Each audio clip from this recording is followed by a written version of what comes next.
પ્રશ્ન બેંક આધારિત મૂલ્યાંકન ધોરણ 12 વિજ્ઞાન પ્રવાહ રસાયણ વિજ્ઞાન માટેની એટલે કે કેમેસ્ટ્રી માટેની પ્રશ્ન બેંક છે.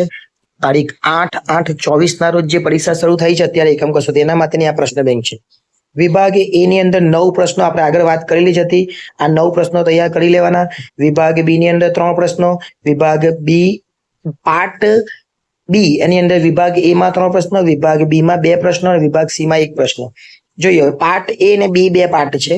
તો પાર્ટ એ માં ટોટલ 45 વિકલ્પ આપવામાં આવશે, એમાંથી 9 પૂછાશે.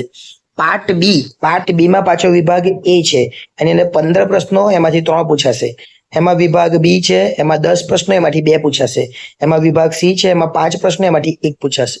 તો પાર્ટ એ માં ટોટલ 45 પ્રશ્નો કયા છે એ જોઈ લેજો.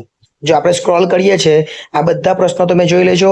આપણે અગાઉ પ્રશ્ન બેંક આપેલી એના આધારે જ આ બધા પ્રશ્નો પણ છે. જો તમે એ તૈયાર કરેલી હશે તો આ પ્રશ્ન બેંકના બધા જ જવાબો તમને આવડશે. એટલે ટોટલ કેટલા પ્રશ્નો છે? 45. આ 45 પ્રશ્નો તૈયાર કરી લેજો. આ 45 પ્રશ્નોના જવાબો પણ આપણે આગળ આપેલા હતા, એ જ 45 પ્રશ્નો છે.